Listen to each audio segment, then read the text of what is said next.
Hello and welcome to Inner Voyage, a space of freedom, where our guests share unique experiences with us, experiences that have allowed them to open the doors to their psyche.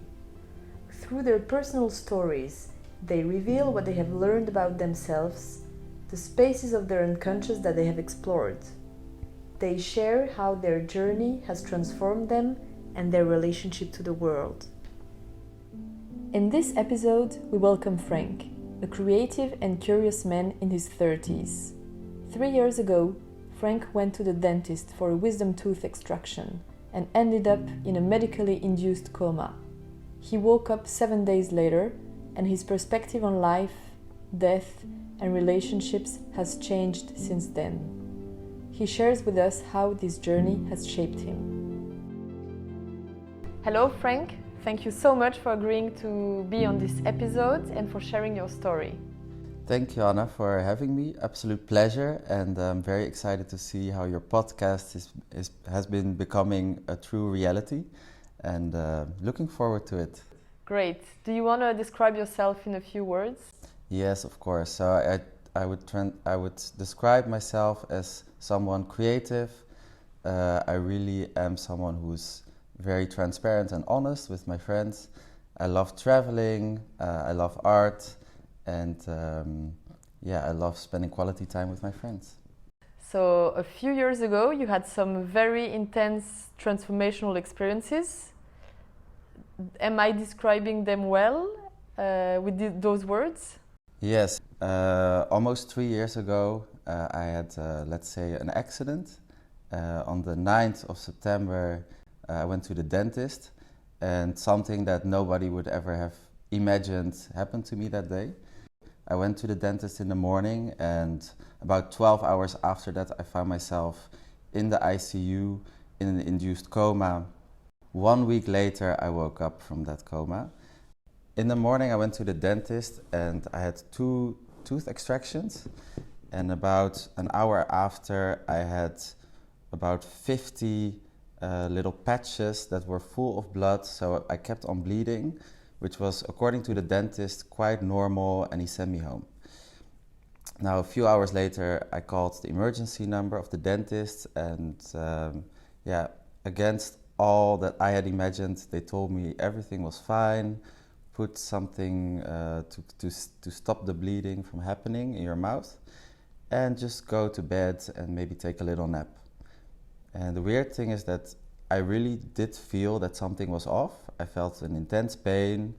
I did not feel like I could just go to bed and sleep it off. I ended up feeling from one moment to another that something was really off. And I remember in that moment thinking, this is not normal. This is not something that I should be feeling. And even though I had gotten some painkillers, it was an undescribable pain that I felt. And also I felt like my face started swelling. And basically I ended up trying to call a friend. And in that moment I couldn't speak anymore because my face had been swelling so much. So I texted my friend and I said, "I cannot speak, please help." And about 7 minutes later, the ambulance arrived. And the weird thing is, ambulance did not take me to the hospital because they didn't match a tooth extraction to something that could be life-threatening.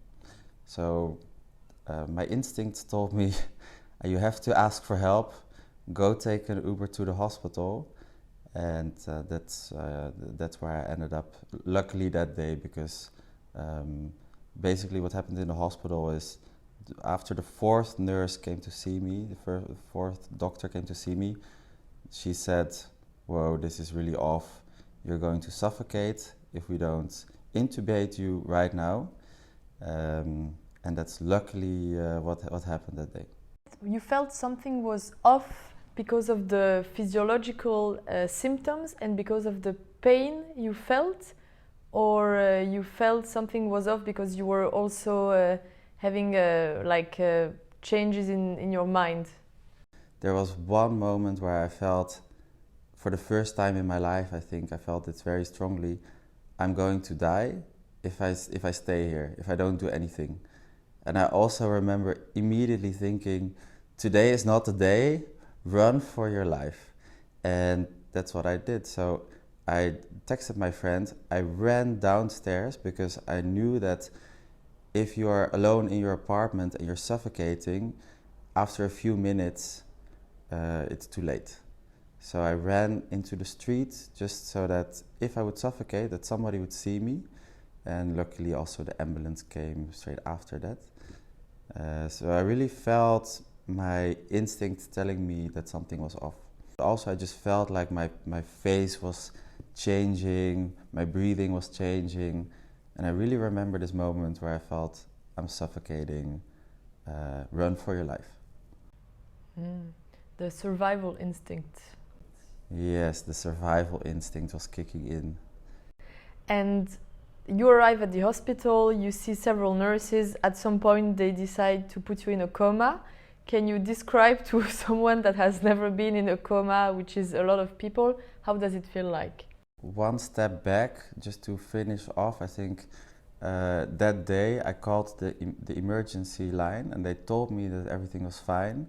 But I remember after I woke up from the coma thinking, just evaluating that day, that even though other people tell you everything is fine, so at the emergency line they said I was fine, but also the people from the ambulance, they told me that I should be fine.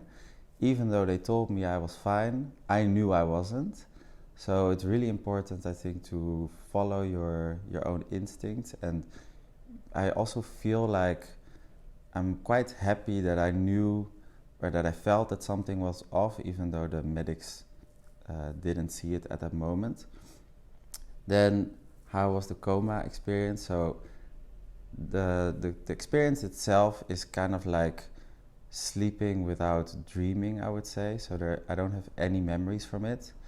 I would describe it as very silent, very peaceful. And when I woke up, I felt intense happiness to be alive. And the only memories, or kind of, you can describe them as sort of dreams, is maybe the things I remember from when the doctors tried to wake me up in between, where they put me back to sleep again. I have a memory, for example, of a dream, but it's not a dream, it's just me waking up. And then I was put back to sleep, of a doctor telling me to calm down, telling me that I was in the hospital, and my arms were attached to the bed. So I remember just trying to pull my arms and detaching myself. But that's the only memories I have from the coma itself. So it's actually, yeah, I don't think it's the same as, I wouldn't describe it the same as death, but I can kind of imagine now that death can also be very silent and peaceful for whenever that will happen. But it feels a bit like, when I woke up, it felt like I'm alive and I have more lives than one, so I kind of felt like I had a chance on a second life. Wow.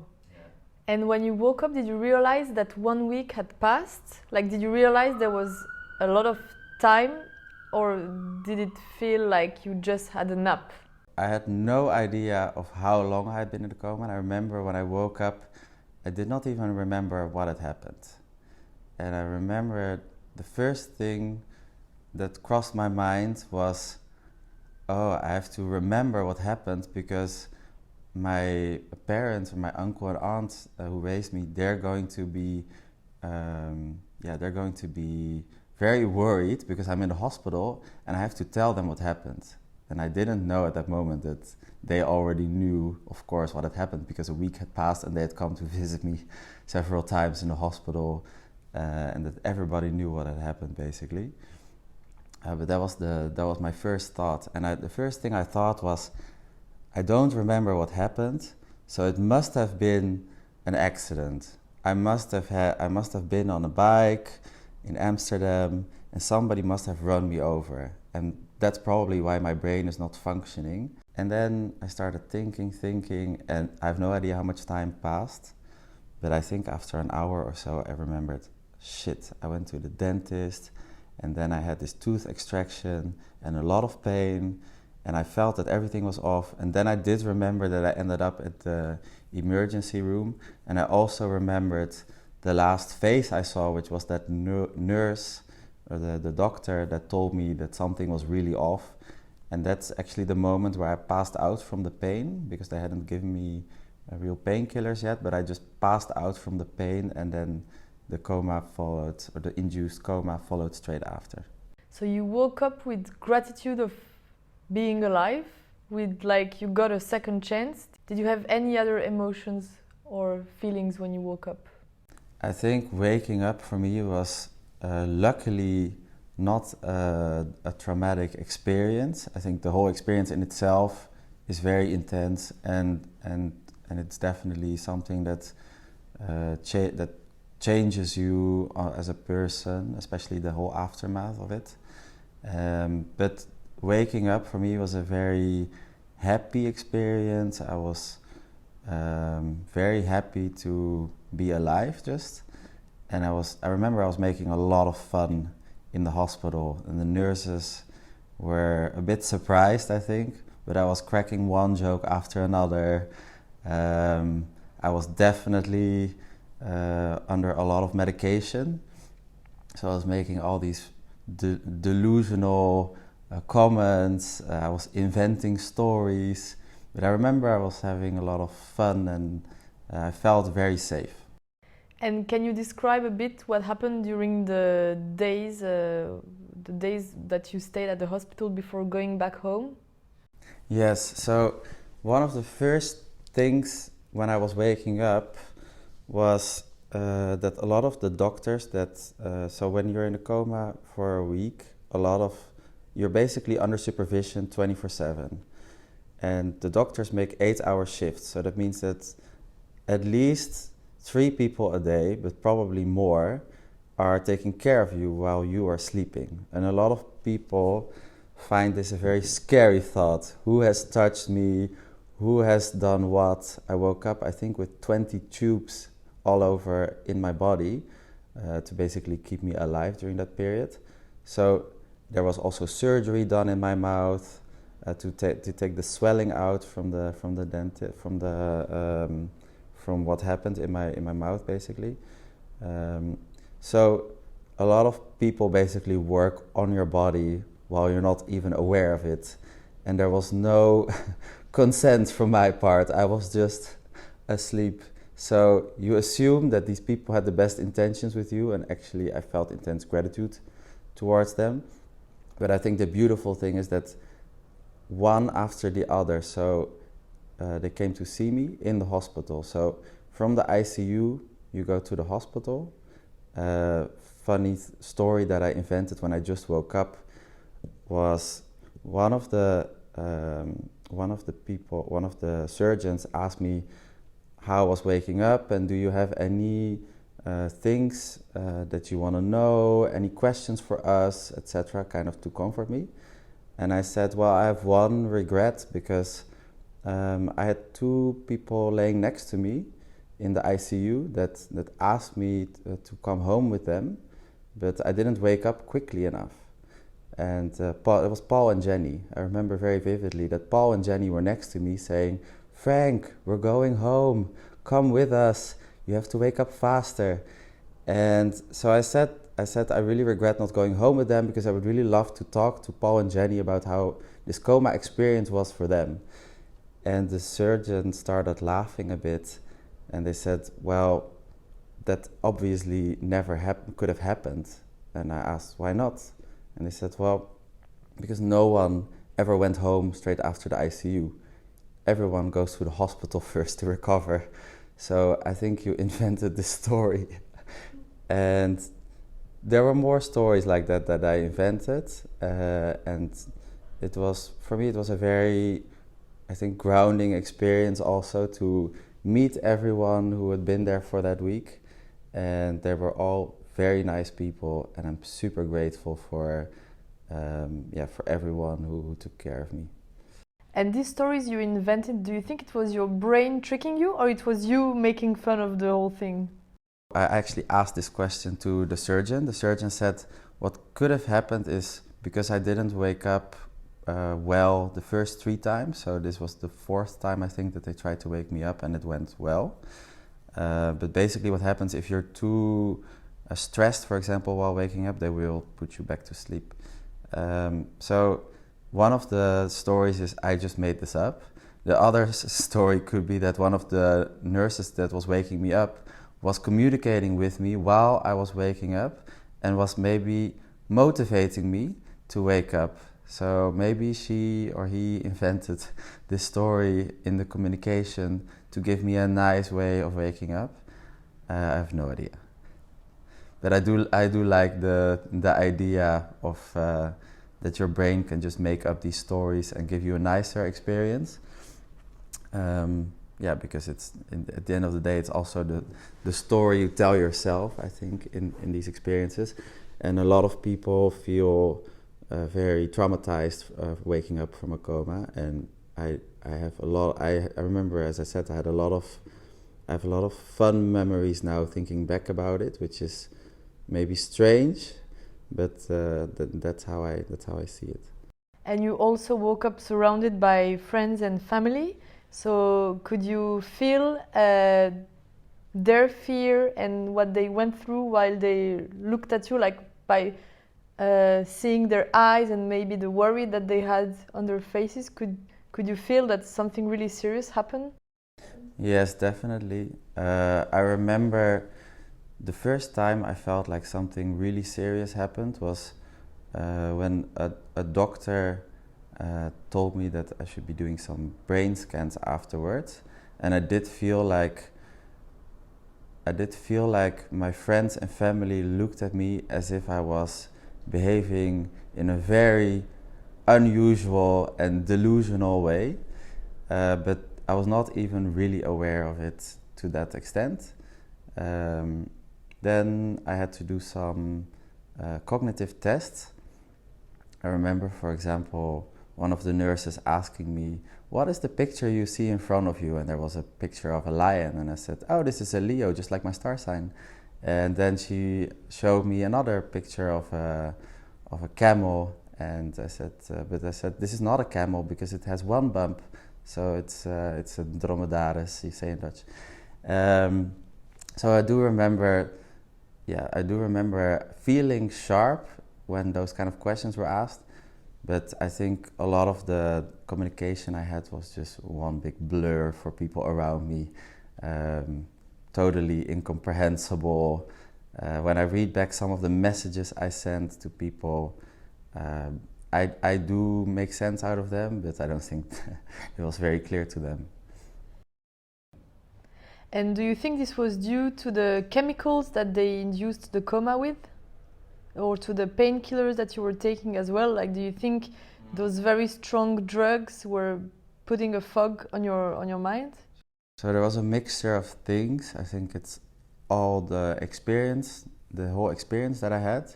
So actually, when you were sleeping for 7 days in a row, afterwards, I had a hard time sleeping. So it was, I think the first 2 nights, I was so awake and so alert that even with diazepam and other strong sleep medicine, I didn't fall asleep.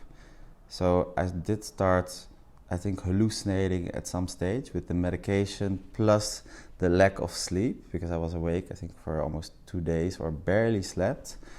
So I did have some weird hallucinations. I remember so I was in a room with 3 others, and I remember seeing my opposite neighbor's face 10 times in the bed sheet instead of 1, and thinking, I'm definitely tripping, but I'm safe here in the hospital. And what I remember from my friends joining was it was kind of like receiving all different types of emotions, some of which I really felt happy with receiving. So a lot of people came very relieved, very happy to see me. And there were also some sad emotions from people crying at my bed, which I was definitely not ready to receive yet. So I remember asking my brother why are you crying? I'm alive. And yeah, that was just in that moment, I think I was ultra happy to be alive, so I wasn't ready to feel any sadness around it. And did you accept sadness later on? Definitely. So I think one of the things that that really helped me in processing everything that happened was my friends and family, and I think linking it back to earlier experiences. So when you have a traumatic experience, I think you kind of go back to your yourself. How do I describe this? Like you're more to your own roots, to who you really are, and kind of an instinctive reaction. My instinctive reaction at first was, my coping mechanism was positivity and just seeing the bright side in everything. And through my friends and family, I could also experience sadness later on. So I remember we were a few weeks later, I took some time off. I went to Spain, all of my friends and family were there, and we were sitting at the dinner table, and one of my friends said, "Frank, you really worried us." And I kind of wanted to just have a positive reaction to that, but because all my friends and family basically got super emotional and started crying at the table, I finally could feel that this was a really sad experience also, and that it was not just happiness to be alive, but that it was also really sad to feel the day of the accident, that all the people that are supposed to take care of you and all the specialists and all the people that should know, that work at the ambulance, they should see what's wrong with you, that they didn't. So I did feel sadness because of that, and it took me a few months actually to feel that sadness. It would sometimes just pop up out of nowhere, and I would feel, ooh, this is a really sad experience, and it could have ended really badly if I hadn't acted differently. And through that sadness, so there's always like a bright side to everything, and I feel like everything kind of happens to you for a reason. And I think the reason that this happened to me is the sadness that I didn't allow myself to feel yet. Also through past experiences where I always put on a positive mask, let's say. The sadness that I could finally feel made me feel very connected to other people's sadness, and I realized that months later that it's actually really connecting for other people who are going through sadness, that I'm able to vibrate on their wavelength and not just give them positive, recomforting thoughts or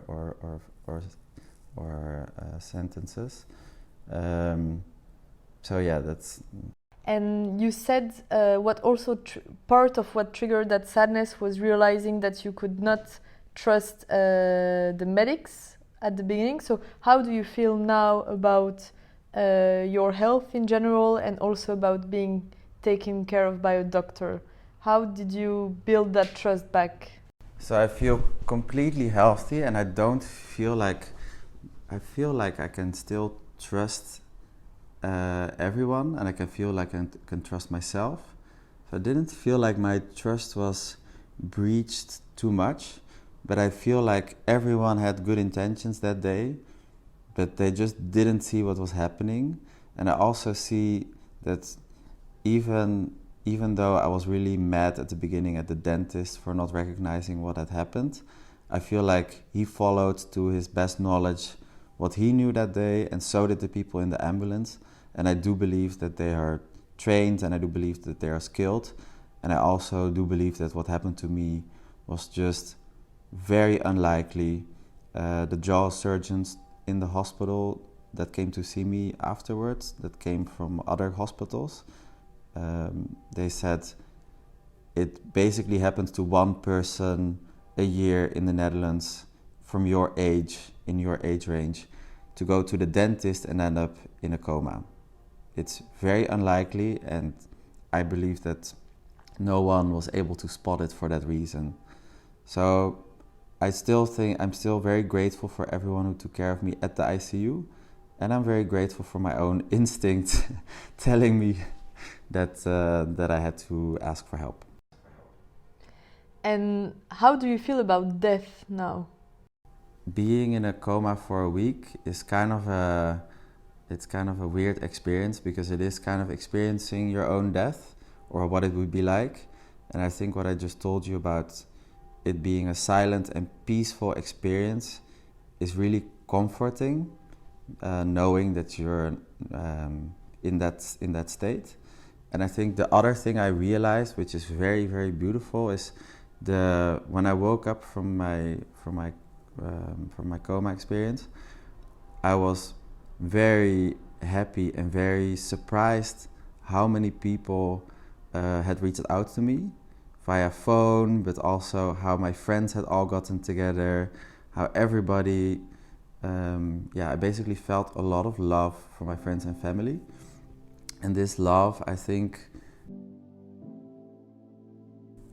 I lost my train of thought.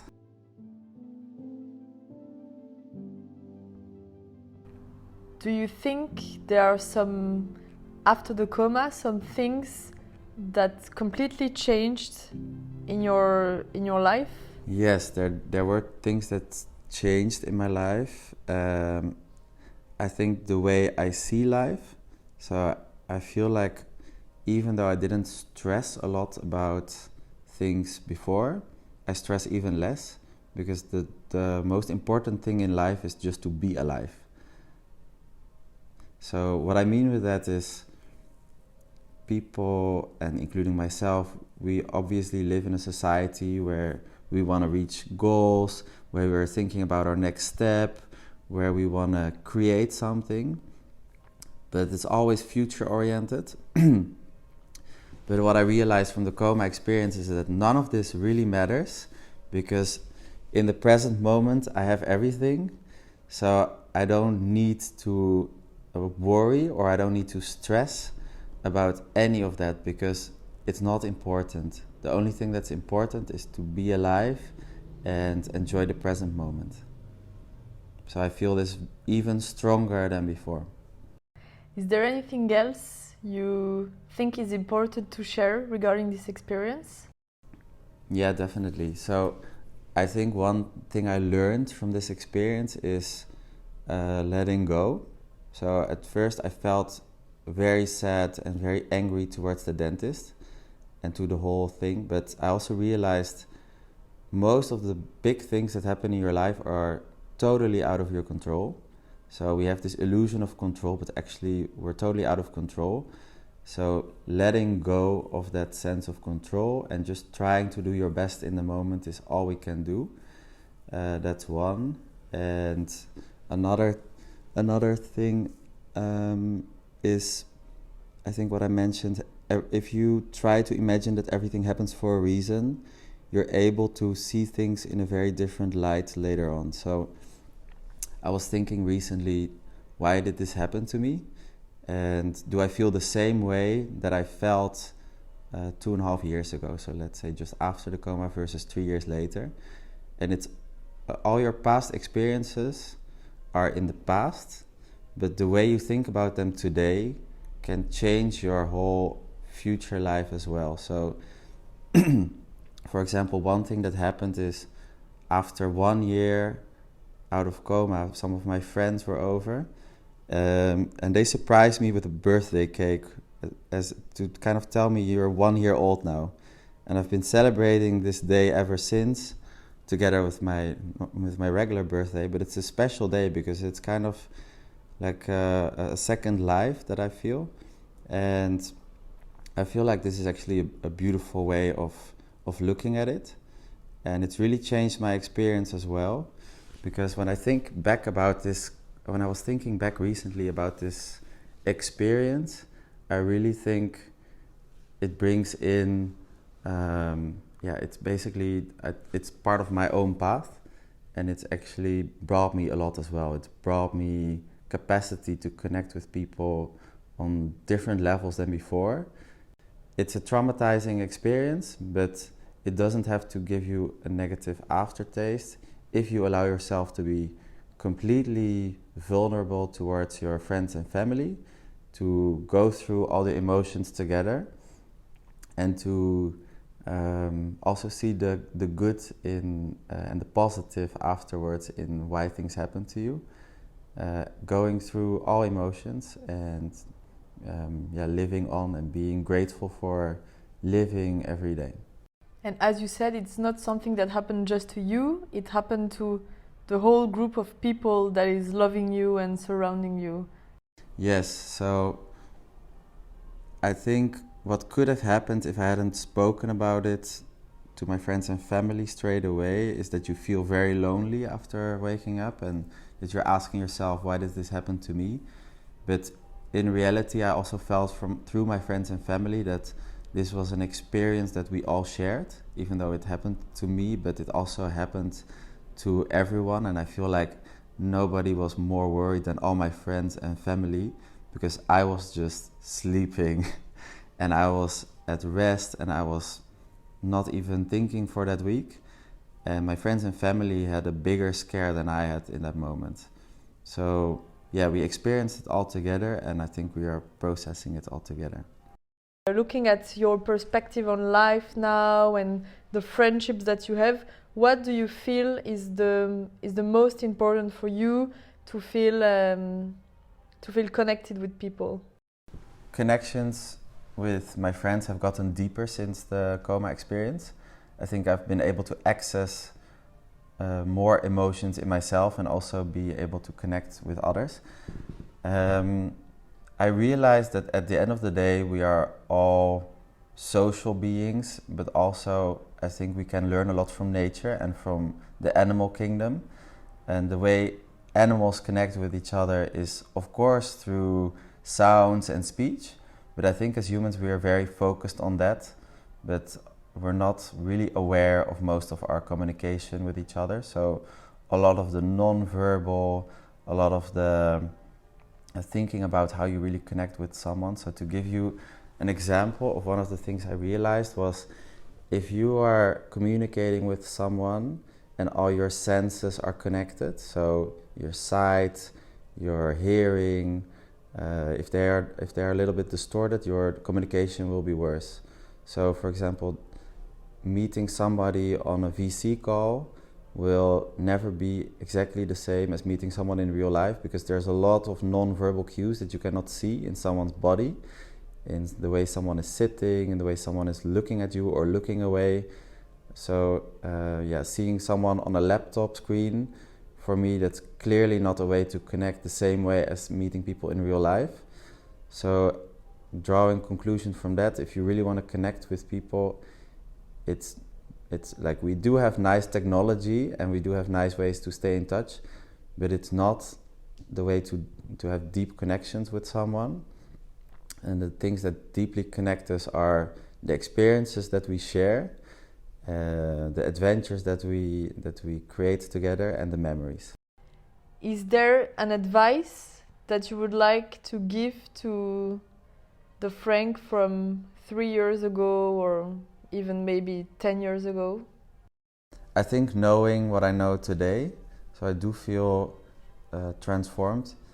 I feel like the advice I would give myself is the projections that you're making about the future, and also the films that you're playing in your head about the past are only projections and films in that moment, and literally tomorrow they can be different. So holding on to ideas from the past or projections from the future does not make any sense, and you should always just try to feel what you feel in the moment. I think that for one. And another thing is that whatever you have in mind, whatever you want to reach in life, that it's not something you should feel attached to.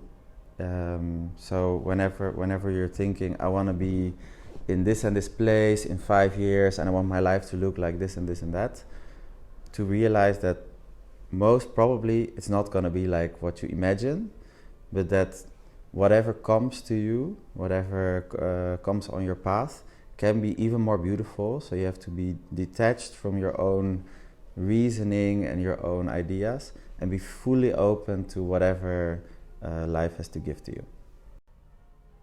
Beautiful. Thank you. Well, thanks a lot, Frank. It was beautiful and very honest and raw and powerful and vulnerable at the same time. So thanks a lot. Thank you for having me. Thank you for your questions, and thank you for digging a bit deeper into my experiences together. It was a very nice experience. Thank you so much. Dear listeners, thank you for taking the time to listen to this episode of Inner Voyage today. I hope you enjoyed it. Feel free to share it with others if Frank's story touched you, and don't hesitate to leave us a rating or a comment. See you soon!